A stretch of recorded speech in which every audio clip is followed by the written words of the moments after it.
back to the Media Box. Today on the agenda we have fostering a circular economy. I'm joined now by co-rapporteurs Linda Gillham and Kristoffer Tamsons. Welcome to the Media Box. I will start now with you, Ms. Gillham. Now, not everyone is familiar with the concept of a circular economy, so can you tell us a bit more about what that implies? Yes, historically we've bought things, we've used them, and then we've thrown them away. And that's been referred to as the linear economy, a straight line. But I think we're becoming far more aware of the fact that we can't carry on doing that. Our resources on this planet are limited and we are throwing away very valuable resources. So the concept of the circular economy is that we value what we have far better. So we're reusing, recycling. The youth here have reminded us that a lot of stuff is pre-loved, and that is great because it's being recycled. But we've also got to think about where it came from. A plastic bottle, for instance, the oil that was used in that. We can't just throw it away or worse still bury it. We have to think about how we can reuse that. And at the end of its life, it could be reprocessed into maybe another plastic bottle or something else of use. So the idea is that right from the very beginning, when we produce something, we think about its end of life and how it can continue being valuable to us. It's constantly finding that sustainability going forward. Yeah. I'll move over now to Mr. Tamsons. Now, how do you see the role of local and regional authorities in fostering a circular economy, given that grassroots communities are rarely self-sufficient and they depend often on external supplies? I would say that issue is a crucial issue if we want to reach out to a circular economy, because it's very much in the local or in the regional municipalities that we have that we can see that there is a benefit from a more recycling economy, and also the challenges that we need to do in order to get there.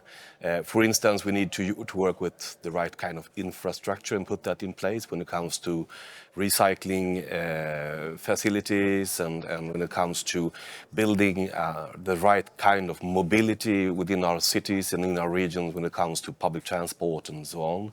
It's also about energy efficiency, but also about how and in which way do we encourage people to do the right choice, to do the right things.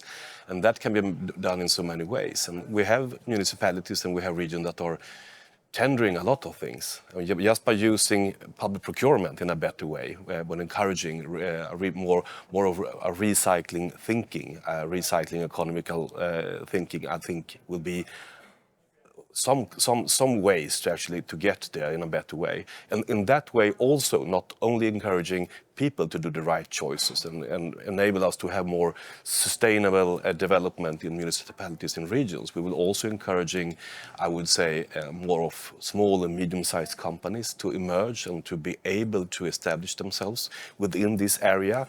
We will give possibilities for people that in our cities or regions perhaps today do not have a strong foot onto the labor market to actually get there through this kind of new thinking, a new way of working with our economies and in our way of thinking local and regional, but in that case also you make sure that we have a more sustainable development at large in our countries, in our continent and in our world. And Linda, do you have anything to add to that? Yes, I was going to say the value of this report is it's very readable, and I think any local authority or regional authority can look through it and get ideas, because as we've acknowledged, they are procurers of very many things. They are also place setters, and I think the report makes very clear that there's some wonderful ideas out there to be shared from one authority to another. In just putting a green roof on a bus shelter, that's an idea. It's so visible and it's so easy, but it's those sort of ideas that we need to be sharing across all authorities, really. So it's really about starting local and changing people's mindsets. Yes, educating everybody, yes. That's Linda Gillham and Kristoffer Tamsons joining me at the Media Box. Thank you very much for your time here. Thank you.